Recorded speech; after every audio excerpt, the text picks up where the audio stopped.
Come ride the little train that is rolling down the tracks to the junction.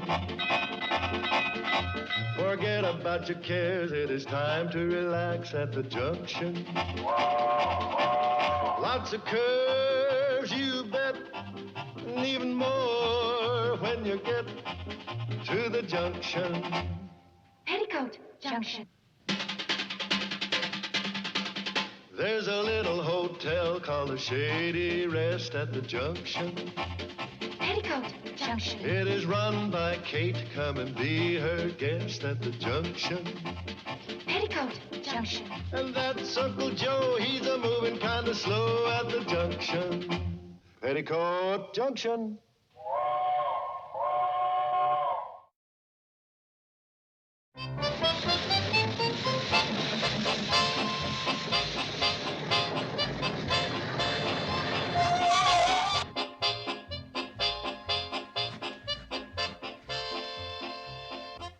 Again, that peculiar feeling that something's going to happen.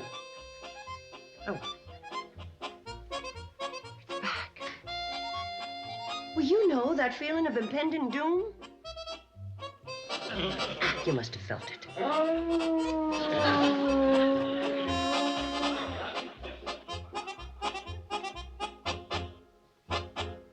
What a beautiful morning. Yeah, real second piece of pie weather. Joe, do you feel something strange? You still harping on that silly female premonition? Trouble you women is you ain't got enough to keep you busy. Look at me. If you was active like I am, you wouldn't have time to worry about that nonsense. It's worse this time. Something's going to happen. What's going to happen? Well, I can't quite pin it down, but it's somewhere between a calamity and a disaster. Homer Bedloe. May I have a room, please? I was wrong. It's beyond a disaster. It's a catastrophe. Hi, Bedloe. Does the lead locust know you broke out of the pack? Evidently, my arrival has taken you by surprise. Yes. Usually we get a whiff of brimstone and you appear in a puff of smoke. Once, Mrs. Bradley, my black little heart would have swelled with pride at your praise. But behold, I'm defeated, a failure. Let me be the first to kick you while you're down. Why, did the little orphans expose your plot to put an octopus in their wading pool? Please, Mrs. Bradley, all I ask in this, my darkest hour, is sanctuary. Why would an important man like the vice president of the CNFW Railroad stoop so low as to want a room in a miserable, isolated, termite-ridden hovel? Isn't that what you called it? No, I call it a miserable, isolated, termite-ridden fire trap. That's what Oh, that's right. That's what you called it. Oh, I mean, Mrs. Bradley, please, whatever I said, just give me a room. We put him in number 8, one where the ceiling collapsed after the last rain, the papers peeling off the walls. Anything, only just an address where I can receive my unemployment checks, where I can pass the last few remaining years of my dreary and useless life. I'm torturing myself by looking out this window at that little train, the cannonball. It will race by, mocking me with its sneering whistle, a whistle which seems to say, there sits Homer Bedloe, the fink that fizzled. Bravo, bravo. That's the best performance you've put on to date. Oh, I'm not acting, Mr. Carson. Here, Mrs. Bradley. Here's my last $10. Please, give me number 8. No, we're all full up, and we're going to be that way for some time. We'll just fluff up a few rags in the hall, lay out some old newspapers in the coal bin, anything to rest this human debris. Homer Bedloe, every time you come around here, we have trouble. Believe me, Mrs. Bradley, I couldn't do you any harm if I wanted to. Norman Curtis, the president of the railroad, has pulled my claws, extracted my fangs, sold me down the river. What does that mean? I've been fired. What? Total disgrace. They forced me to watch while they ripped my name off the office door and put up my successors. Wilbur Goodfellow.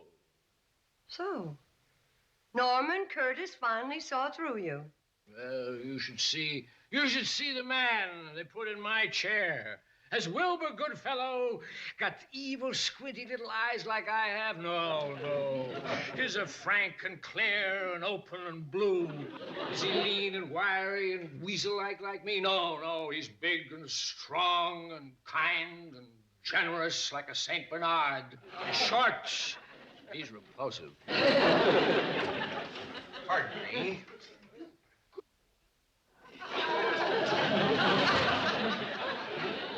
I'm looking for Kate Bradley. Oh, I'm Kate Bradley. Oh. My superior, Norman Curtis of the CNFW, asked me to stop by and pay his respects. Well, that was very nice of him. Oh. And you must be Mr. Joseph Carson. That's right. Glad to know you. What's this? What have we here? Homer Bedlow. You were warned not to come within a mile of railroad property, and you were ordered to leave these good people alone. Oh, I'm only a penniless old man. When Mr. Curtis fired me, he took away my pension. And with good cause, you plotted to destroy the cannonball. Out! There's no place to go. My mother won't take me back. Try the Salvation Army. I did. They won't take me either. If this scoundrel has caused you any financial loss, I'm instructed to make it up to you. Oh, no, thank you very much. He didn't. I'll be here for several days inspecting the spur line and the cannonball. Well, you're not thinking of shutting down the railroad. Good heavens, no. Mr. Curtis would as soon cut off his right arm as the cannonball. Only the lowest of swine would think of such a thing. May I register, please? You're out of luck, good fellow. There haven't any rooms left. We do for him. For you, the hotel's off limits. Please, Mrs. Bradley, let me stay. I'll carry the luggage, fetch the ice water, page the guests. All right, Homer, you can stay. Oh, thank you. Thank you, Mrs. Bradley. Front. Right this way, Mr. Goodfellow. You've made me so happy.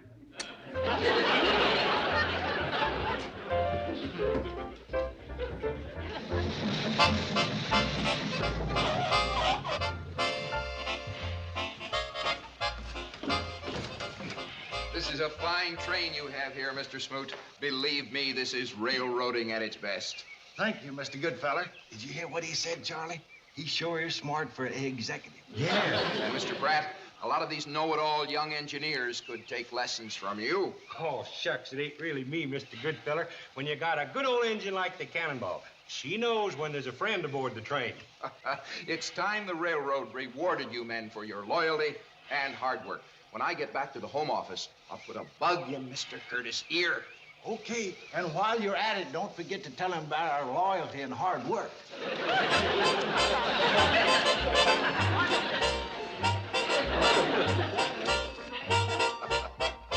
And that's only the beginning. I'm going to have the locomotive overhauled, the entire train repainted, the roadbed repaired. Wow, that's marvelous. I've already ordered new uniforms for Floyd and Charley, and here, Mrs. Bradley, let me do that. New uniforms. The way I look at it is every dollar spent on the cannonball will return 100-fold. Oh, Mr. Goodfellow, you shouldn't be doing that. Why not? Well, what would Mr. Curtis say if he saw his new vice president sweeping a porch? He'd say, good fellow, I outrank you. Give me that broom. Gee, Mr. Goodfellow, I thought all railroad vice presidents were rat things. You'll have to excuse Betty Jo's language. What she meant to say was that the only vice president she's ever known was a rat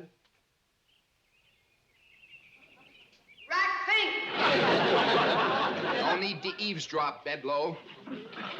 And I'll say this right to your rat-think face. I see an era of booming prosperity ahead for this community, and I want the C&FW Railroad to have a part in it. Oh, those words burn like a red-hot poker. My dream of a desolate valley trampled in the dust. And I'm not leaving the Shady Rest out of my plans.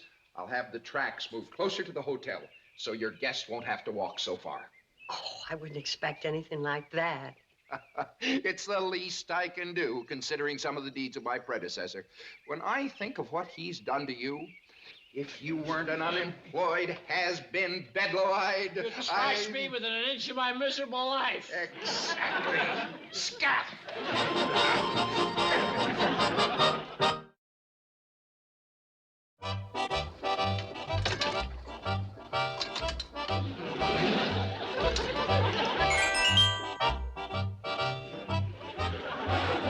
Charlie, you sure look like a first-class engineer. Pretty good yourself. Mighty thought of you, Mr. Goodfeller. Is there a fly on my nose, Charlie? Yeah? Why? Whack it for me, would you? Oh, whack it yourself. You're closer to it. I would, but I don't want to get wrinkles in my sleeves. Charlie, what are you doing? Nothing. Charlie wouldn't hurt a fly. Yeah, I'll tell you another thing he wouldn't do. That's help a passenger on with his packages. Or either would you. Get that stuff away from me. Can't you see I'm all dressed up? Here, you take it. I'm the engineer. I'm a passenger, and Uncle Joe, don't argue. I'm due to meet Gertie Sanford and Pixley. next thing they won't want to get into the cab for fear they'll get grease on their new Dodge. Gosh, I never thought of that. Yeah, we better ride in the coach. Come on, boys. I'd appreciate it if I could get home and change. Gertie and I want to see the new movie at the Pixie Bijou. You'll like it. Hoot Gibson rides into this ranch. Oh, that was last week. This week they got another good Western. Texans don't cry. Why don't they cry, Charlie? I'll tell you why Texans don't cry. They're happy because you two chowderheads were born somewhere else.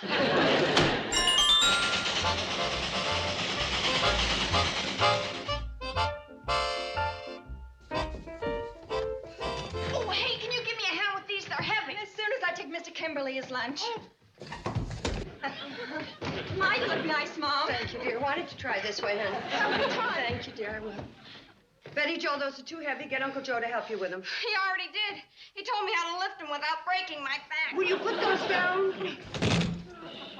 Too much work to be done around here. I'm not going to Pixley. You've got to. Mrs. Sanford's expecting you. I just don't feel right about skipping out to a movie when the hotel's full of guests. Mom, when there are no guests, you can't go because we're broke. And when there are guests, you can't go because there's too much work. Just about the size of it. The trouble with you is you don't know how to put other people in charge. Oh, is that my trouble? Well, you don't see Conrad Hilton missing a good movie because his hotels are full up. And he wouldn't. Mom! Mom!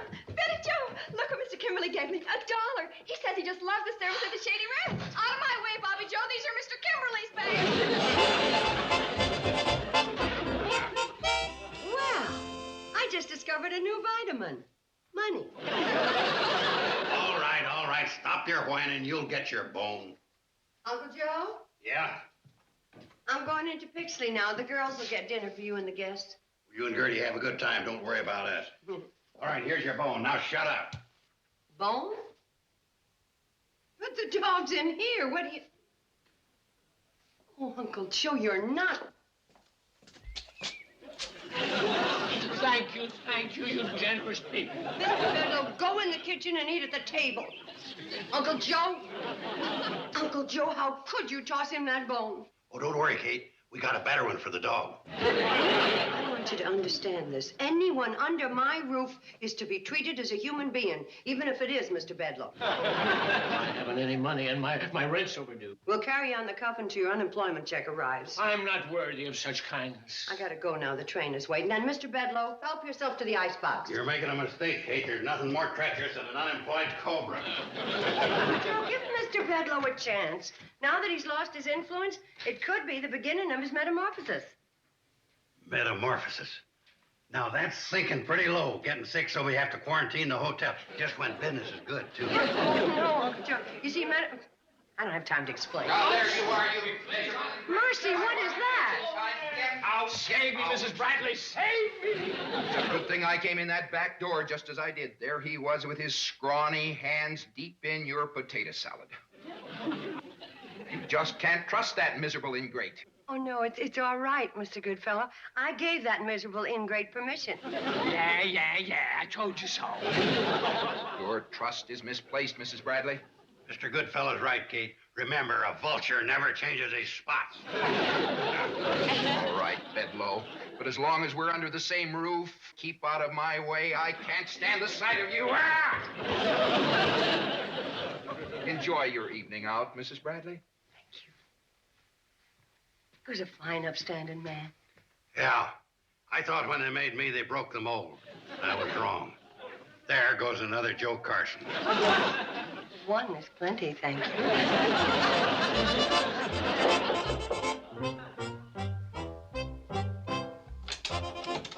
Come in. Everything's certainly going well. You speak when you're spoken to, good fellow. Yes, sir. Sit. I said sit. Yes, sir. Well, Mr. Bedloe, we're certainly putting it over, aren't we? What do you mean by putting it over? You almost ruined everything. I don't know what you mean. Well, it's as plain as the nose on your stupid face. Look what you did to this valley. Business is booming. Everybody's happy. This hotel is thriving. You know, I could... Thresh me within an inch of my worthless life? That's the way I'd warm up. You were merely to lull these simple-minded yokels into a false sense of security. Isn't that what I did? Will you shut up and listen? You went too far. That oily, benevolent, confidence-inspiring manner of yours almost ruined my beautiful scheme. But... Hey!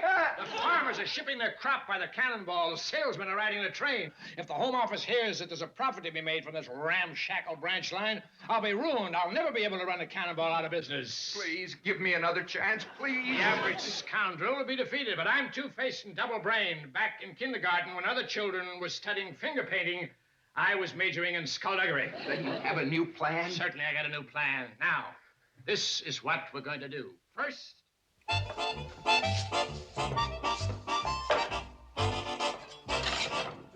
Keep coming, Mom. Over east for Mr. Smith, scramble 3 for Mr. Bryan, base 2 for Mrs. Milford, and sunny side up for Mr. Goodfellow. Hey, Kate. Got another order for room service. Miss Canby wants ham and eggs, over easy rye, toast, orange juice, and a pot of coffee. But I just gave you Mrs. Canby's breakfast. Smells so good I ate it on the way. Joe. Oh, say, you haven't told us about your big night in Pixley. Yeah, Mom, how was the movie? Oh, the movie. Yeah, how was it? What was it about? We gotta dish up the food. Get the tray. Just tell me what it was about. Well, it was about this woman who had a very bright, attractive daughter. And? Well, this woman was trying to feed her guests. And all the bright, attractive daughter wanted to do was to stand around gabbing and gabbing. And so the guests got sore and they checked out. Oh, Mom. Now, you scoot out. Mom, guess what? Well, I couldn't guess. Well, explain it, Mr. Goodfellow. Well, perhaps some other time. Your mother's busy. Oh, go on and tell her. What is it, Mr. Goodfellow? You see, she wants to hear it. Go ahead. Well, as part of my plan... Mr. Goodfellow's going to give Charlie and Floyd raises. The cannonball's getting its face lifted. And during the operation, the main line's going to loan Charlie and Floyd a diesel locomotive. Isn't that marvelous? I think so. Well, now, let's see. Charlie and Floyd are having their faces lifted. Oh, Mom. Well, explain it, Mr. Goodfellow. Well, what Betty Jo was trying to say What I was is... trying to say is, Mom... Stop interrupting. Go ahead, Mr. Goodfellow. I've instructed the superintendent of the division to recondition the cannonball. And while she's in the roundhouse at Riverton, the spur line will have the use of another locomotive. Well, that's great, Mr. Goodfellow. Great. Well, let's have a party. That's a good idea, Bobbie Jo. We can have a going-away party for the cannonball. And another one when it comes back all bright and shiny. If you make ice cream, I'll turn the freezer. Now, girls, We've just got to have a party for the cannonball. Well, Mr. Goodfellow, since you're responsible for all this, would you be the guest of honor? Why, I'd be delighted.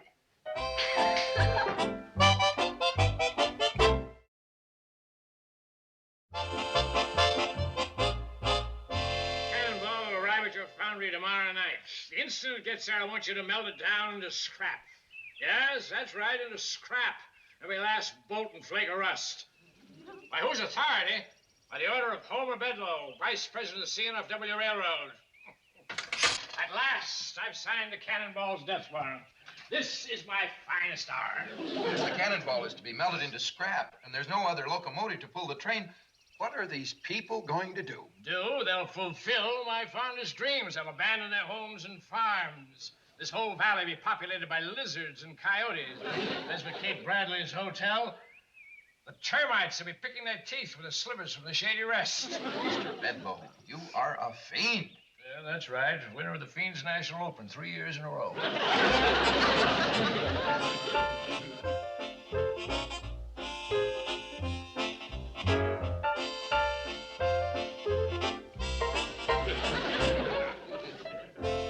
sure occasion calls for a speech.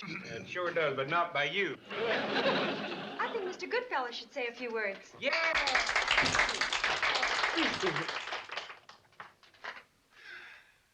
My dear friends.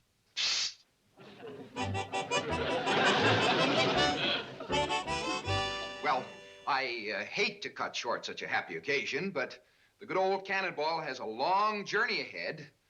We don't want to keep the men at the foundry, the roundhouse, waiting.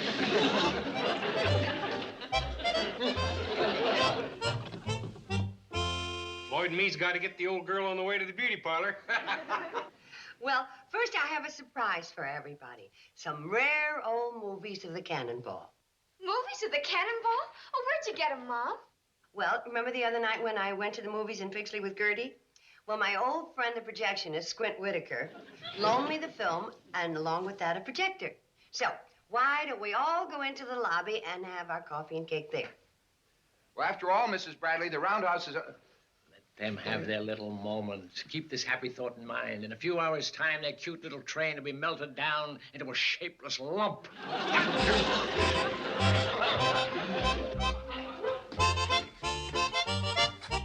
Now, we're all ready to start.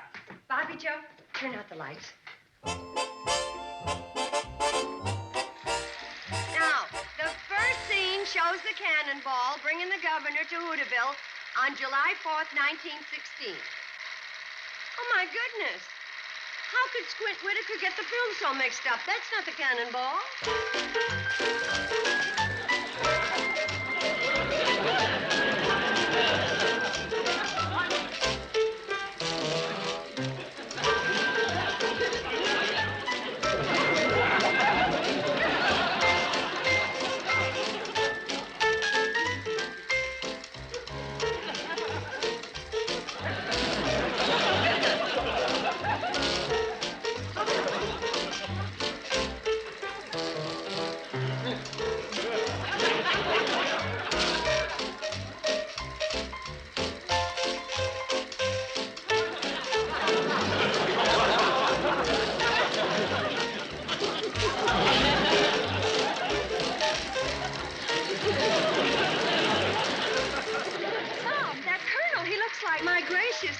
Maybe the Cannonball film's on the next reel.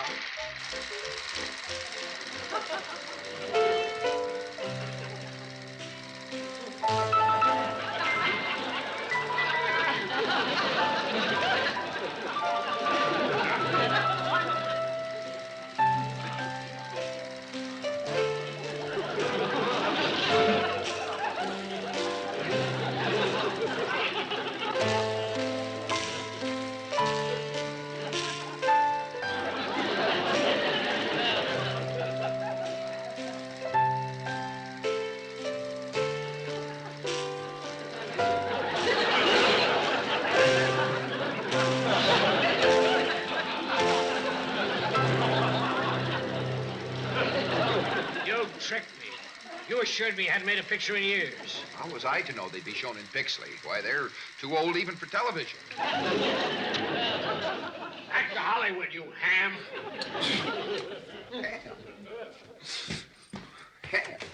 Ham? You knew it all the time, Kate Bradley. You played me like an ordinary trump, but I'll have you know down at railroad headquarters I'm still the second Barracuda. And in this devilish brain, there lurks a foolproof scheme to destroy the Cannonball forever. How long do you think you'd be vice president if Norman Curtis knew that you hired an actor to put the Cannonball out of existence? Oh, don't tell him. Don't tell him. You can't send him that film. It'd ruin me. It wouldn't be the Cannonball that melt down, but my gold cup that I won for the Fiends National Open. Gee, we sure came close to losing the train. Yeah, Mom. If you hadn't gone to the Pixley Bijou, we never would have known that Mr. Goodfellow was a movie actor. Well, it was sheer luck, those particular movies being on the bill. You know, a coincidence like that wouldn't happen again in a million years. Excuse me.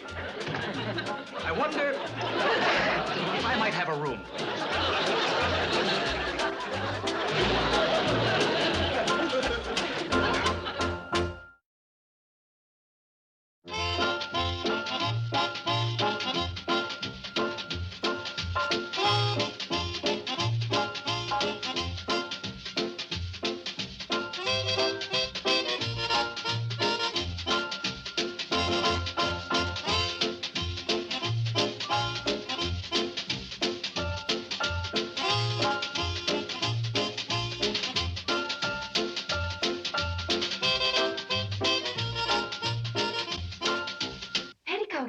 Junction.